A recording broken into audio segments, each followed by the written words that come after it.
we are going to write --CW and then 0. What that parameter does is it adds a character weight onto the character reference. And that weight I'm setting to 0. So essentially, it's going to be a very, very loose inspiration of of the character based off of the character reference. But with that character weight set to 0, it essentially means that we are letting Midjourney do a lot of creative weightlifting to kind of interpolate the character without necessarily replicating that exact character.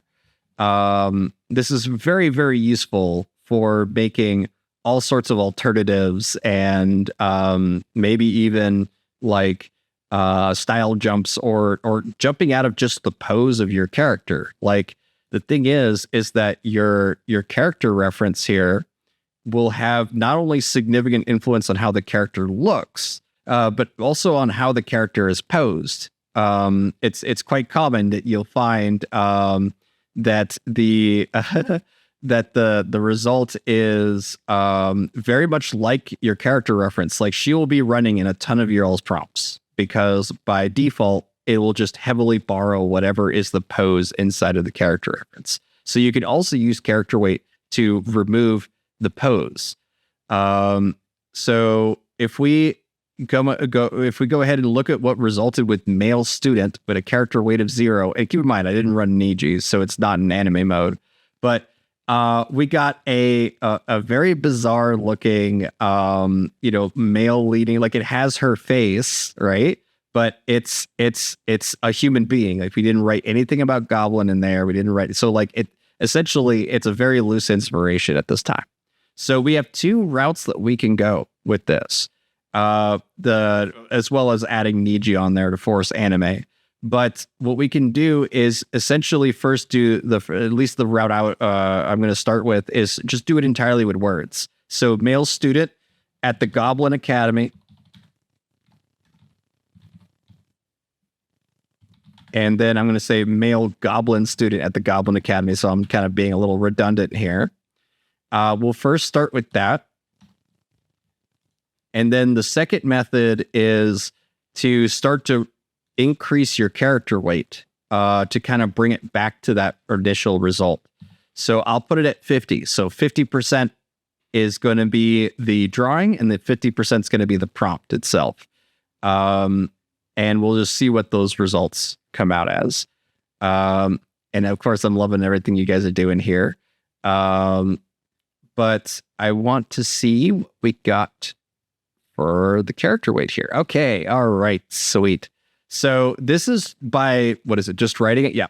So this is where we remain the character weight set to 0, but we have described our intent more, right?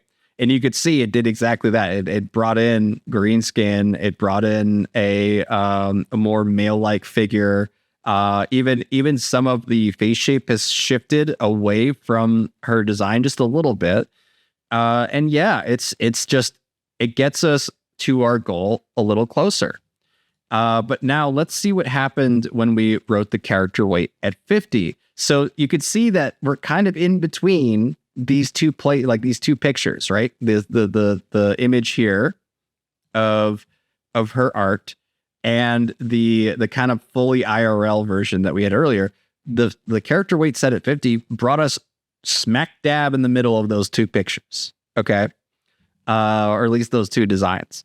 So what we're seeing being more successful is by getting closer to our intent with written words and almost a 0 character weight, or leaving it at 0. So let's change this to Niji, seeing as it's getting to our intent quicker. We can now see what the Niji result is, and kind of make some choices for what we want to do for the male version of this character, and as well as see what you guys are doing, because oh my god, all these already are so cool. But so we have male Goblin student at the Goblin Academy, CW0, but now with Niji turned on, and there you go. This certainly has a more male-like aesthetic for that character. And there's nothing really particularly that tells me that this one is more male or female than what she drew. It just simply interpolated that, and I think it did a great job. And when it comes to like the double straps and stuff like that, again, we can just do the very region and quickly repair any hallucinations, like anything that we don't actually want. I kind of like the way it looks like he's wearing them wrong. Yeah. I mean, it's very easy, I feel like, to justify some of the errors that are inside of imagery, like especially for us. Like we're kind of at a almost like a conditioned state for this stuff. Where the images that we get, we were like, I feel like if I dreamed more, I feel like they would have all sorts of anatomy issues, just because I stare at so many AI images now. But overall, this is a great way to start world building with a singular character design, which is just so neat. It's so neat to be able to be like, okay, now what does our teacher look like, right? We had some idea of that earlier, but let's go ahead and try that really quick. So now that we know that we have a working, as I'll quote Rhapsody here, we have a working spell for the word side of this. Let's go ahead and do a teacher this time. And I see there's like some rad skateboarding ones that you guys are getting into, and that's by using image blends and all sorts of other stuff that we've covered in previous classes. But what I'm gonna do is ooh, that's a good teacher. That's a teacher you want. That's awesome. Let's go ahead and see what comes up if we start prompting for that. So I'll hit /imagine, and we are going to write let's do teacher. What kind of teacher? If you got a teacher going already, Rhapsody? Okay, cool. Let's see what she's got going. Okay, is this her? Multiple figures of what Goblin teacher. Okay, yeah. And, you could start to see that, especially when you increase the stylize, which is what she's done here. It's the stylize is set to 750 on this one. It starts to create all sorts of, especially lighting complexity to this. It'll start to introduce little, usually like debris, honestly, like a lot of the stuff that Midjourney tends to like fill tables with and fill the surfaces with tends to be clutter and like someone just smashed a plate on your table. Style Raw actually gets rid of a lot of that stuff. It just tends to not over clutter the imagery. But I do want to run a teacher here really quick just to show that we can get the teacher to do specific things. Like let's do like a spellcasting teacher at the Goblin Academy, and I'll run it with Style Raw this time. Male Goblin Cowboy mining for gold amethyst geodes. Neat. That is neat. Oh, I like where she's holding the geode. That's pretty cool. And Rhapsody's already getting into like character design, like the core parts of like getting the turnaround, which is you need your character from all sides to really get full control of it. But for the sake of today's class, I'm focusing on the traditional artwork in order to get people, especially traditional folks who, if you have any hands-on skills whatsoever with pen, paper, all that kind of stuff, it is so much fun to be able to just take something that you drew and start getting into character design, right? That the generated imagery, like the generated results are great, but it really lets you be able to connect with the generated imagery in a way that is very special, in my opinion. So let's take a look at what we got for the spellcasting teacher. Ooh, okay, all right, cool. So we got a bit of some older folks here. Let's take a look here.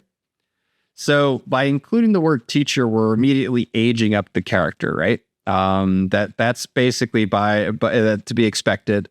But we also are seeing different, aspects of her character still showing through. Okay. So in order to forcibly diversify some of the design here, like they all have the same ponytail. It's kind of like an onion head. You know what I mean? So let's try to change that up a little bit, but we're going to do that within painting in order to establish a new character design. So I'll do the first one here just to get us somewhere. I'm loving all these guys. Hey, look, someone brought in Phantasma. Good job, I troll for you. Just have that goblin, that obnoxious goblin child grinding on people's doorsteps and stuff. That's great. So let's go ahead and make this teacher feel a little bit unique compared to who we're working with here. So let's first just delete the character reference and the character weight. It will not let you continue if you leave the character weight in there. And what we're going to do is we're going to highlight all the stuff that's exactly the same from our other goblin characters. So that would be the hair. We want to keep the ears, obviously. But I'm going to get a little close to the ears so we can maybe get some ponytail or longer hair. Just in paint close to the ear, but not erasing too much of it. And I'll even come up a little bit here. And then we can look at any other aspects of the design, like she's wearing a short sleeve white button up. This is a long sleeve. It's got cuffs at the end. I think that's unique enough. That's cute. So let's go ahead and just submit that. Again, we don't really need to change much about the prompt because we're just asking for a generic teacher. If we wanted a specific hairstyle, we could just ask for it. But yeah, I figured at this stage we could take a look at some of the stuff that you guys have prompted and start to kind of see the Goblin Academy start to take shape here. Because I know that we went on a couple of tangents, and I'm sure that some people were like, "But what about what happened to Goblin Girl?" And I'm like, "Yeah, well, we talked about Puppet Warp and then comics for a while, so I apologize." So I'll go all the way to the bottom. And I'm just going to kind of scroll through some of these results here, and we'll start to develop a class together. And I'm really looking forward to the video. From this class, by the way. Because I want to. Yeah, I think I want to see the animation stuff. See the animation stuff you did again.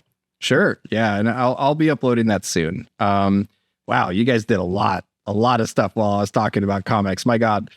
Let's see here. Because we didn't even get into comic prompting or anything like that. Let's see here. Thank you for sharing your knowledge, Victor. I learned something new each week. Much appreciated from Nixie. Oh, it's good to see you, Nixie. Let's see here. And thank you for that. I appreciate it. My God, there's so much. Okay. All right. I'm just going to jump to present. Normally I scroll through to see it, a little bit, but we're going to kind of jump here. All right. So the most recent image is actually from Rhapsody. It's a stylized 1000, which is what's going to give us this really, really, really honestly, very try hard, detailing. There's so much effort that's put into all the little notes, little details, little rings, little straps and bands. But there is a bit of a trope that's actually on display here, which is called a amateur design, which is the belts. There's something that happens with amateur artists, especially when they're getting into I want to make a character design. They, for some reason, just give them tons of belts. It was so common in the early 2000s, it became a thing, right? Now, I have a suspicion that because Midjourney is trained in a lot of who knows what, it is important to recognize that there's probably a lot of amateur art also in there, and they wear a lot of belts, okay? It's either that or Midjourney's at the early 2000s stage of knowledge of how to draw edgy characters, and just give them some belts. Look, she's got a belt on her hat. She's got 2 belts at her waist. Even the wrist straps are kind of like bands. Her knife has a belt. There's just so many belts. It's so funny what Midjourney does when you amp the stylize really high. Let's see here. So many influential fashion models wear multiple belts lately, and often without any pants, just a dress. It's just the Nomura school of character design. I used to wear tons of belts. Yeah, well, I mean, it was definitely a thing. At some point, it was certainly a thing. Early 2000s. Oh, yeah, for sure. And I definitely drew lots of belts on my characters when I couldn't draw as well. Right. So yes, you're right. It's just a common thing that we did here. So we have a character called Malice. So he's like this like evil magic potion that I troll for you, and various different members of my Discord have been messing with. And you could see that like they did the multiple comic prompt panel and then did some end painting. So every center panel on this is different. And what it's doing is it's borrowing what's on the top and bottom in order to give it the relevant context for what's in the middle here. So it's going to kind of like, for example, in the second one, basically merge these two with whatever was in the text prompt. So it is a really neat way to make comics, but it also like, if you go too far with stretching out your images, you get kind of like 3 blurry or not detailed images as opposed to one really good image. So you have to balance that out a little bit, at least at how the panels are used. So let's see, from Sofa here, 1960s block print vintage style fashionista sitting at a cute French coffee shop in the 18th century. And the character reference, that's a nice character reference. And the emphasis on the jewelry, for example, is just something that is not really going to show up by default. You can force it to show up in a way by simply highlight with the snipping tool or any other like clipping, snipping, whatever tool. And I'm just going to highlight, select the ear and the earring, copy that. And then in this result, we just have to hit it, vary region here. And then I have the snip here. Actually, I have to paste it inside Discord first. I paste it inside Discord to get a link. Okay, so there's the earring. Here it is as a link. Copy the link. Drag it, go all the way back up to that result. Right here. Hit vary region. And then I'm going to paste the link at the front. And then add a parameter. --IW, that is image weight. So any images that are inside the actual prompt, not as a character reference, not as a style reference, but it's inside the actual prompt, then you can add an image weight to it. And we're going to max that out at 3, just to see how strong we need to get this. We might need to go max out on this. We might not. We might need to even delete so many elements of the context of the prompt here. So anything that's not really referenced or necessary for the reference here, we're going to get rid of. So 1960s block finish print style. I'm going to leave the 1960s block finish aside just because it is what we evoked before.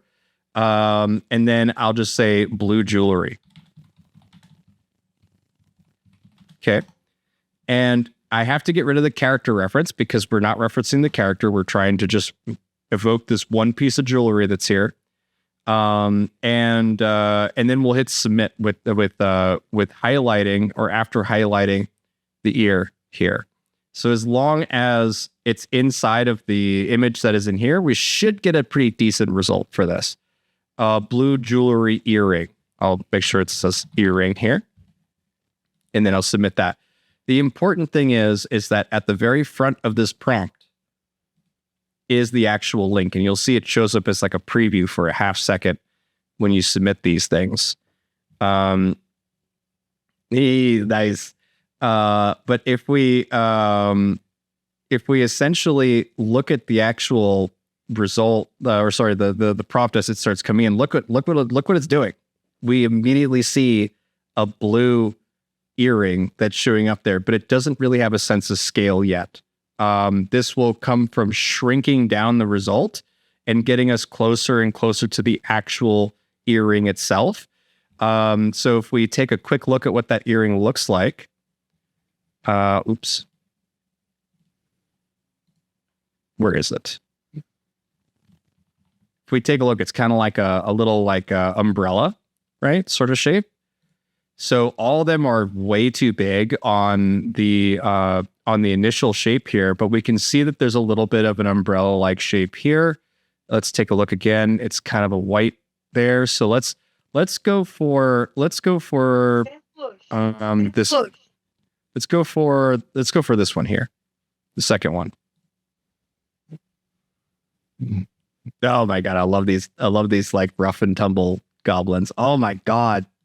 These goblins look great, Legal Beagle. Okay, all right. So now what I'm going to do is hit Fairy Region. And seeing as I've basically proven that this works so far, right? I can kind of come into here and select just the underside of this, like wherever we know that we don't want the blue anymore. And we can kind of basically say, let's go ahead and see the next design here. So this one was from using my wife's work, I believe. Let's double check. Yes. Okay, cool. I know because of the color, the kind of like the way that it's doing the more muted color tones is very much my wife's style. She loves working with pastels and things. So yeah, it shows through. It always shows through with the style referencing, and sometimes to a kind of a creepy extent to some people. So it's a lot of fun for me to show though.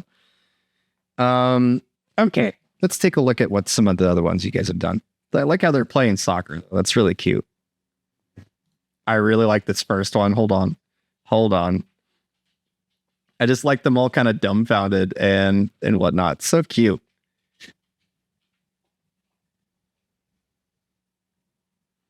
Very cute. What is this? From Zumster. I'm not going to read all that, honestly, but the results are cool, though. It reminds me of the devil from, or not the devil, but the Lord of the Underworld or whatever from Dragon Ball.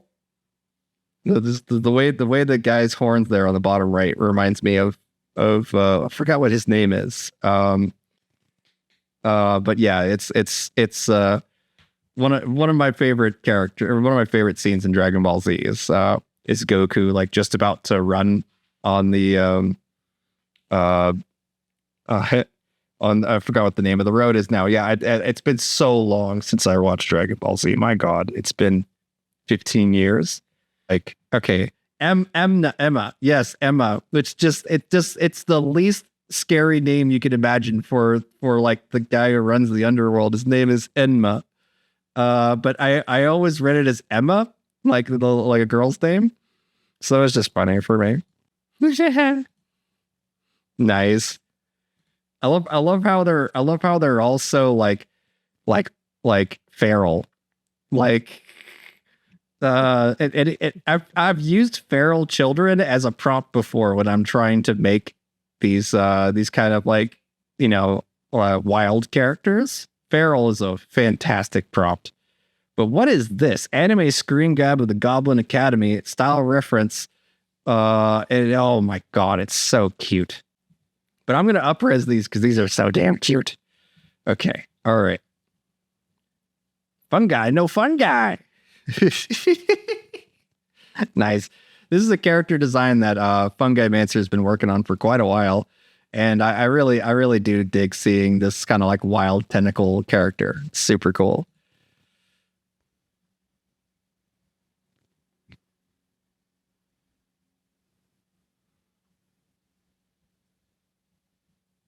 Let's see what else we got.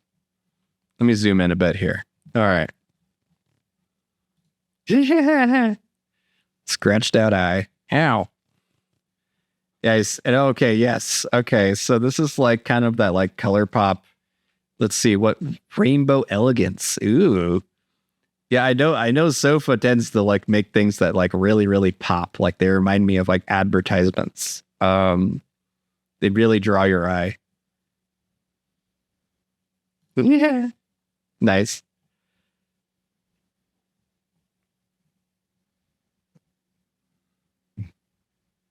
See about the next goblin here. Oh, what is this? Oh, you're changing the shoes around. I see.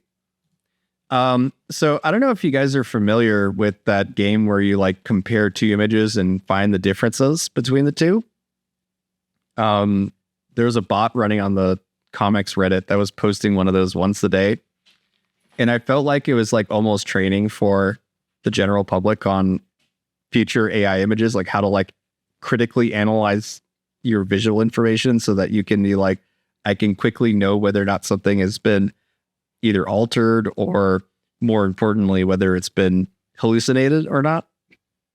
And getting that media literacy up with the general public was something where I felt like the guy who wrote that bot was specifically trying to do that. Like he was specifically trying to get people to be more media literate by forcing them to do a Where's Waldo every day.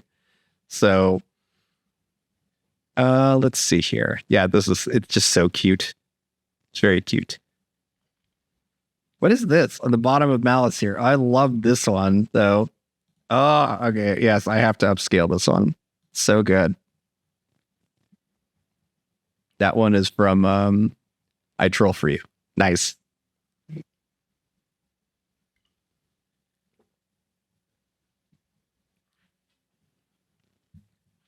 And you can see a bunch of the comic expansions. What's really, really neat about them is that they're heavily derivative of whatever was in the initial part of the canvas. So if I click on the top of any one of these results here, it'll jump us back to the prompt that it was based off of. So if I click on that up here, you see I'll jump me all the way up there. And you could start to see where what was in painted, what was changed, all that kind of stuff. It's super cool to see my wife's character interacting with the other AI characters that we've made in the past, particularly Malice in this situation here. But as I keep jumping farther and farther into the past, we begin to see where I Troll For You got started with this. Okay, you got started off with that center image, and then he zoomed out with custom zoom and started applying variations to him in order to create the 3 unique shots in every one of the panels. And of course, there's like a ton of other designs. I skipped over a bunch of things to show you guys this, but it is important that when you guys are doing the comic expansions, that you can kind of play around with the variation tool so that you can get a really clean result off of your 3 panels. So, for example, you can see this was a strong variation that was done with the character reference in there and a style reference as well. By combining those two, you essentially are just re-rolling within the same world, the same room. Oftentimes, it's just a matter of finding your ideal setup of the canvas, and then you are running variations on those in order to eventually land on your final product here. So like this one kind of looks like Vic on the bottom right here. Anything that shows up with a single eye is going to be something interesting for Vic here later. So I'll up-res that one too. Again, more feral goblin children. Like these look like kids that like if you tried to like I don't know, I feel like that one's gonna bite you. Like that one's definitely gonna bite you if you get close enough to it. All of these look like they're children that are gonna bite you. Let's see here. Yes, and then we have Rhapsody's teacher with the glowing anime widescreen eyes. And you could see that let's do a variation on this one because I feel like we can learn a lot off of this here. So I'm going to do a variation, but with one of my other characters. I was going to do Vic, but I'm curious. I don't think he'll prompt through properly. So let's do a variation subtle. Find the character reference. It's right back here. And then I'm going to write -- Vic, and we'll see if this works. I'll hit submit. Jump to present, see if it worked. The thing is that the parameters right now are a little iffy on certain things. Like in painting right now, it will error out if you try to use the -- /prefer. and that's a temporary bug. There might be 1 or 2 bugs related to that. But we'll let that render out here. You can see it's hasn't done it just yet, but it will get there. But let's go ahead and just prompt Vic so you guys can see what he looks like, and then put him into that result here. So Vic, and then Niji. Okay, so we did get an error here. Let's see. You started with. Okay, it's because of the prompt. Sorry. We're gonna do him. Okay, I forgot that I already pre-baked a CRF into the parameter for him. You're more than welcome to bake in parameters as well as links and regular text prompts too. But that also means that every time you write that, you'll need to be aware that parameter is in there, and then rerun it again if you want to remove it. Like, to me, it's just easier to have them just be links. So then we have Vic here. You know, this odd looking wizard character is androgynous in between 2 genders kind of thing. And now I can just simply copy all the character reference for Vic here. And we can jump back up to, oops, I went way too far. Up to this one eye result here where he's just kind of a dude hanging out on the floor. Vic will be hanging out a lot on the floor. He's a particularly lazy character, and you'll see why later. But now we have the character reference. We just copy and paste our Vic character reference into there. And we have it set for 0 right now. Let's go for something much higher. So let's go for like 80. Oops, I did this as a very regent. Hold up. I'm just going to copy the whole prompt here real quick. And then do this as a variation subtle. Okay. And a variation strong. If you don't know what I just did there, I literally just grabbed all the text from inside of that prompt and copied it so that I can paste it inside of a variation subtle and a variation strong. Now let's take a look at what that does. With variation subtle, it will generally try to keep the composition, but because the character weight is so high, it doesn't allow for that one eye to just kind of dominate, and it tries to shove him in there. Like, it'll always try to put the hair to the side or something like that. While with the variation strong, it's far better at recognizing that I still want to have my character in there. Okay. So this and this are great. Like these last 2 results are like perfect for Vic. Then what we can do is essentially start to tell a story entirely with zooms and pans. So let's go ahead and hit custom zoom. And I'm actually going to remove the character reference entirely because we don't need it anymore. He's inside the canvas. And we're just going to write multiple comic panels depicting a wizard failing to make a potion. There we go. Because he's not he's a wizard, not a witch. And so let's do a zoom of 1, which means that we're not going to evenly push ourselves back from the image. We're going to try to keep this as the current image as high resolution as possible. And it also means that we get better referencing when we change the aspect ratio, which is what we're going to do right now. Let's change it from 1:1 to 2:5. This is definitely going to stretch it vertically pretty good. Vertical tends to work better only because the characters kind of get cut off at a point. The hat, there's only so much head, there's only so much feet, that kind of thing. And it just gives us more reliable panels doing it like that. But just to show you guys, just for the sake of demonstration here, I do want to show what happens if you do the same thing, but instead of like being very conscious of how much you're zooming out like that, if we left it at default. So I'll do that with the other one here. So we're going to hit custom zoom. I'll paste this into here, but this time, instead of setting the zoom to 1, I'm going to switch it to 2. And I'll just do like 1 again on here, just so you guys can see what this looks like and why it's not as reliable as the other method I'm showing here. So with a zoom of 2 to 5, you could see that we definitely didn't get any panels. We got a bunch of like kind of cool atmosphere, like bottles and potions and things like that, but we still didn't get any panels. So while the next zoom renders, I'm going to re-roll this.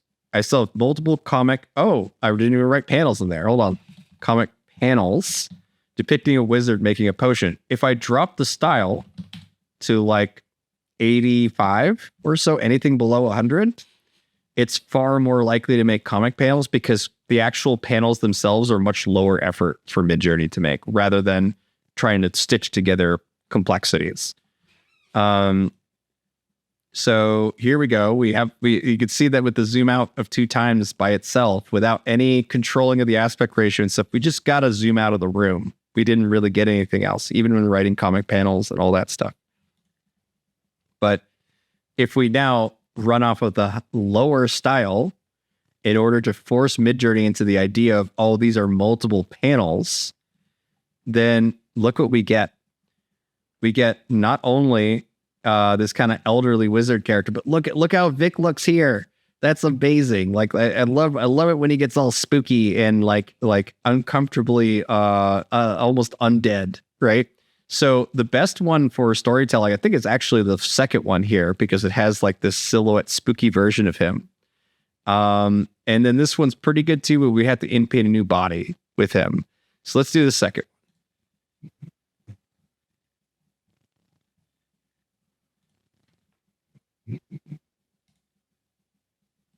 Cool. All right. Looks like I gotta wait for a second. Okay, here we go. All right. We could keep going with this idea of just expanding and expanding and expanding. Now that we have what clears like test tubey kind of laboratory space, we have the shadow wizard or skeuomorphic wizard or whatever you want to call him. We have him, shown in kind of 2 different states. We can now do a custom zoom, set the zoom to 1 so that we don't lose any of the valuable visual information that's inside the canvas. And now we're going to change that aspect ratio to 3:2. So it's going to be 3 times wide as it's 2 times tall. So, or better said, 3 lengths wide as 2 lengths tall. So we'll just set that aspect ratio to this. That should be good. And I technically don't need the lower style anymore because it's like there are clearly 3 panels inside of these results, but I really want to make sure this is going to give us a clean result. If you guys have any questions, feel free to bring them up in text chat. I see that we might have 1 or 2 of them, so I'm going to answer those. But if you have any questions whatsoever, or you want to show off some of your original characters on the stream here today, you can find us under VC Text and VC Create just above the stage here. So VC Text is how you ask questions. VC Create is how you come in and collaborate with us today. All right. Enid said, can you show or aim at me at how to build a prefer? I kind of forgot how to do that. Sure. I'm more than happy to go through it really, really quick. It doesn't take a lot, right? So just type /prefer, option set, and then you have your characters you've already pre-saved if you do have them. And the only thing you got to do is and then you that's your name for your character. You hit plus more, and then you put all the links inside value. And then whenever you write the character name with hyphen on the front of it, you're going to end up with your links instead. So if we take a look at some of these results here, like look at this expansion here. Now keep in mind, I haven't done anything except give it the reference or the idea that it's just doing like potion stuff, right? So we have like potions that are floating. It's just so cool to see the world building that Midjourney does for you in order to kind of make sense of what you want to do. Okay. So, you can, this is pretty cool too. So we can come into here take any of these selections that we got. So I'm going to say the fourth one here. And now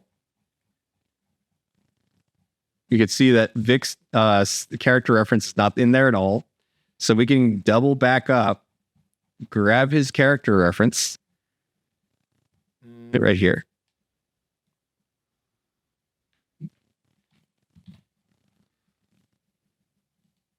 And we are going to hit variation subtle, paste the character reference, variation strong, and paste the character reference. The reason being is that variation subtle is going to basically like try to get the character to fit wherever the silhouette makes kind of sense for the character to fit, while variation strong is going to get the whole image to conform to Vic and whatnot.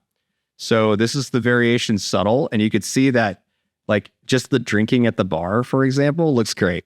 The subtles are way more powerful than they used to be. So there you go. Look at that. Like, that's awesome.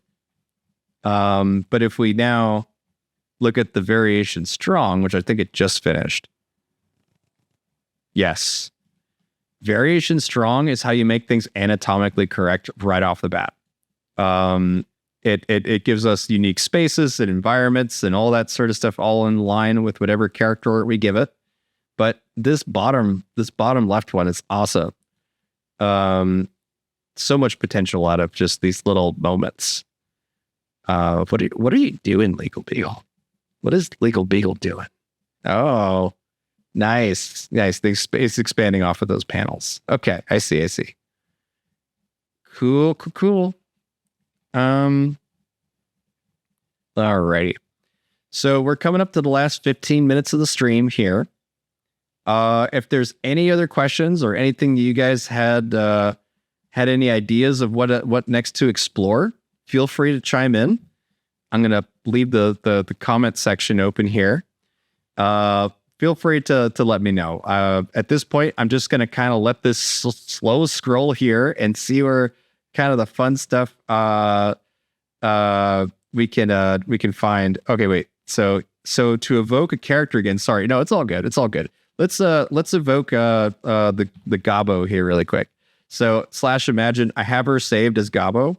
So I just do like dance party --cref and then -- Gobbo, because that's what I saved her as. And then -- need you to run this as an anime prompt. Oh, is that Hex? Is that Zaxxus? Yeah, Zaxxus is one of my favorite new villains.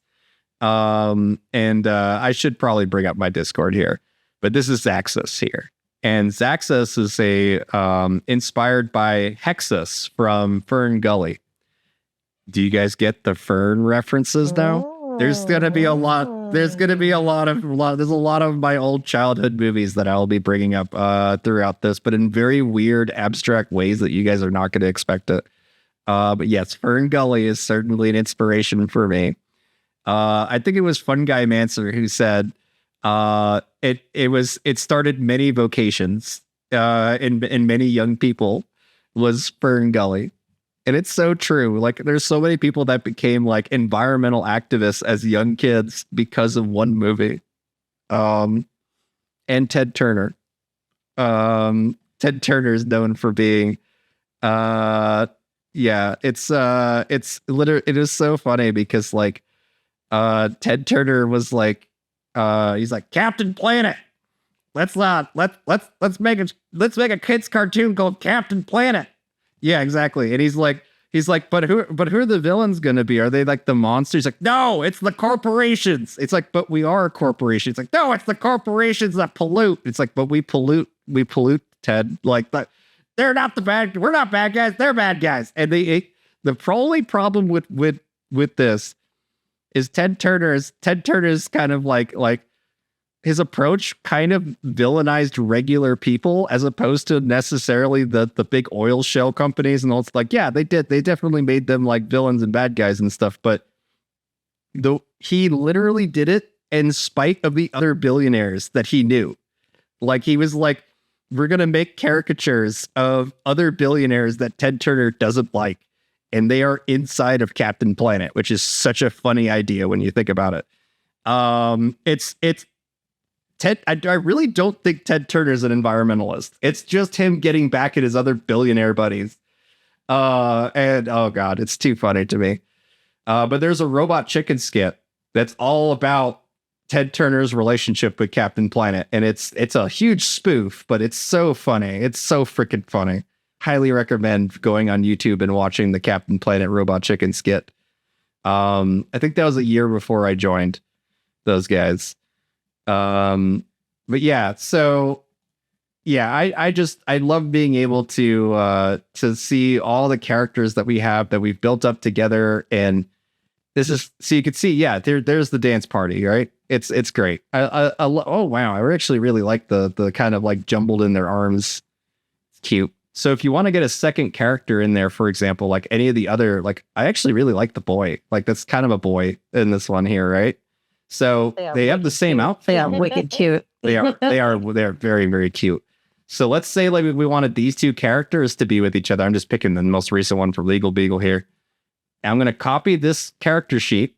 Okay. I'm going to go to Vary Region. I'm going to swap out the character reference,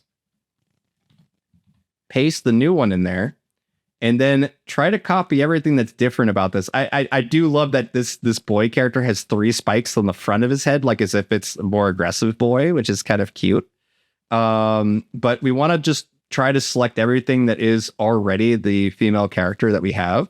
So I'm just going to select the pant leg and the shoes and the hair, because even though I really like the hair, I'm going to just get that out of the way.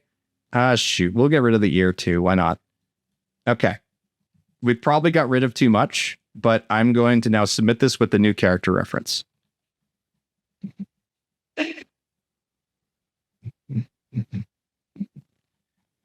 And by hot swapping the character references, it lets you be able to have multiple characters in your prompts. So when you do the comic book expansions later, you will see both characters interacting with each other in dynamic ways. The next stream that we do, we'll do that together. We'll try to get some interesting meshing and mashing. But look what it did here. We got formal mixed with this kind of feral goblin girl, right? She's not facing any correct direction except for this third one here. And we just start in painting and making corrections and trying to get her to be a little less like what I'm imagining here. The story that I get from this instantly is that she's kind of stuck up and doesn't want to do things like dance and have a good time. And the other Gobbo is just like, that's all I do is I'm just a rambunctious, fun party girl kind of thing.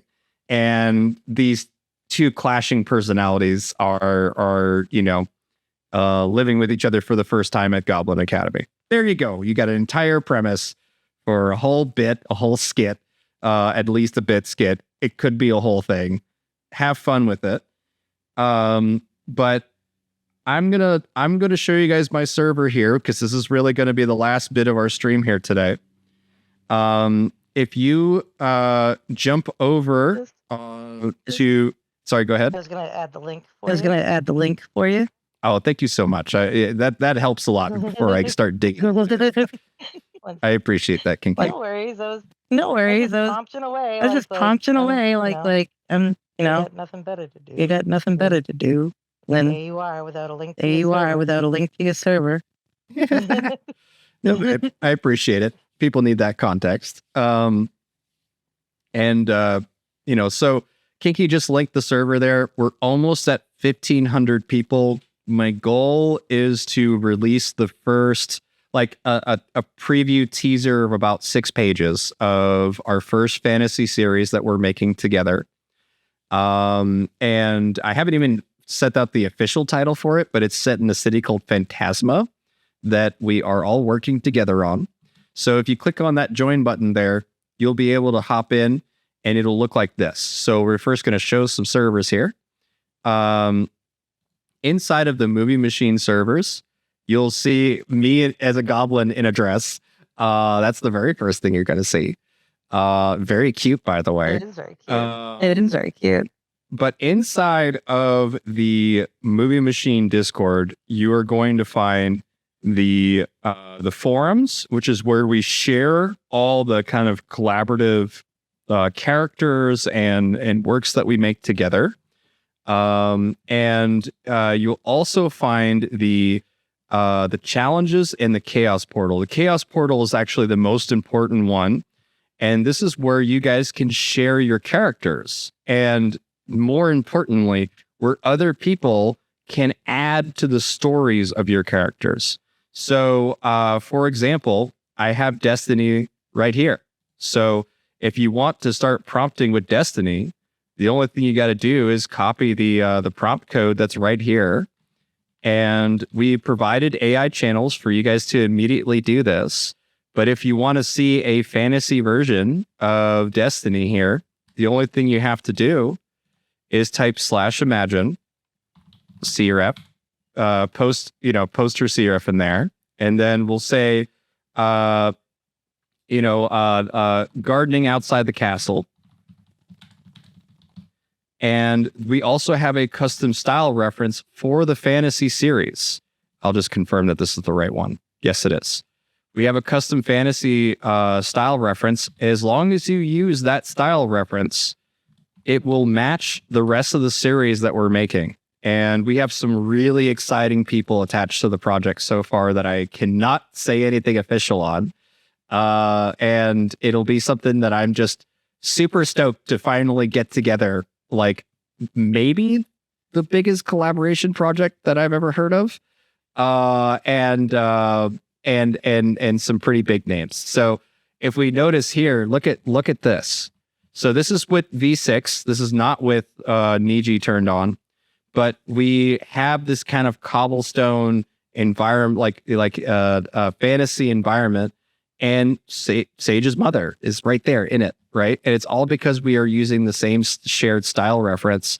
But now I'm going to switch this to Niji 6. And it should make it a little more painterly, a little more muted in color tone, and a lot less realism. But whatever results you get out of this, so here's the Phantasma style set, and you'll immediately notice that Destiny is living with Vern, just hanging out in Phantasma. So I love this. I love being able to do this so quickly and so dynamically with you guys, that you guys can now tell where you want, Sage's mother to go around in Phantasma. You just click on the 3-dot menu here, click copy message, jump up to your own character, whoever your character is in the portal here, and say Sage's mother in Phantasma.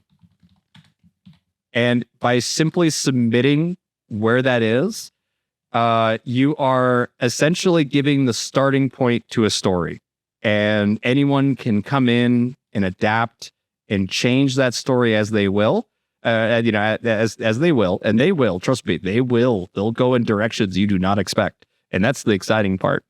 But by making sure you include an image, by making sure you include the link to the prompt itself, it makes it super easy for people just to explore your character. And you'll see that there are tons of characters from people so far. Kravis has 64 notes added onto him. He has entire comics that are hilarious to me. It's just a grumpy wizard that wants to set things on fire all the time. It's so I love this character. Look at what Felix did. He took the nards that we're currently working on inside of the story that I've made partially public for you guys to see, and developed an entire sort of interpersonal banter between them. Nards, by the way, are gnomon guards. It's too much fun. So much fun to see what you guys are doing, and it's all here on Discord. We're all doing it together. So you can come to the after party on our Discord. I know Rhapsody's been just waiting to hit that button this entire time. But the after party is where you can come in and talk to us directly. It's kind of like a little mini stage here. So join the Discord, jump on the stage or the voice chat, and you can chat with us directly, and we'll give you advice and help you out on your projects or whatever you want to do. I'm usually around for about 30-45 minutes. Yeah, I hope to see you there. Anything else? I'll see you guys next week. If I'll leave it to Kinky to send off any closing messages, but I just thank you guys so much. This was so much fun for today, especially showing off my wife's work. Like she rarely gets it bought. So yeah, I love that you guys really dug it too. She's gonna be happy to hear that. Nope, that was pretty much it. Nope, that was pretty much it. And I appreciate everybody. And I hope you guys come by this weekend and hang out with me. And thanks for showing us this. No problem. No problem at all. I had a lot of fun watching your animation things. Yeah. Puppet Warp. Puppet Warp is like clutch. Like that's I very rarely use that phrase, but clutch. I've never used it for that. Like I've used it with my VTuber thing, but like not ever just to like move a picture around. Or just to warp a subtle part of an image. Yeah, it's super important. It's really great. I'm definitely gonna watch it back when you make that video. Yeah, for sure. Okay. All right, guys. Well, thank you all so much. I'll see you all back on my server if you join in a couple minutes. My dogs have to go pee. They're letting me know very, very loudly right now. So I'll let you guys go. Thank you so much. Hit her on the floor. They ain't gonna. They're good. They're just being big drama babies. All right. You have a good one, guys. See ya. Bye.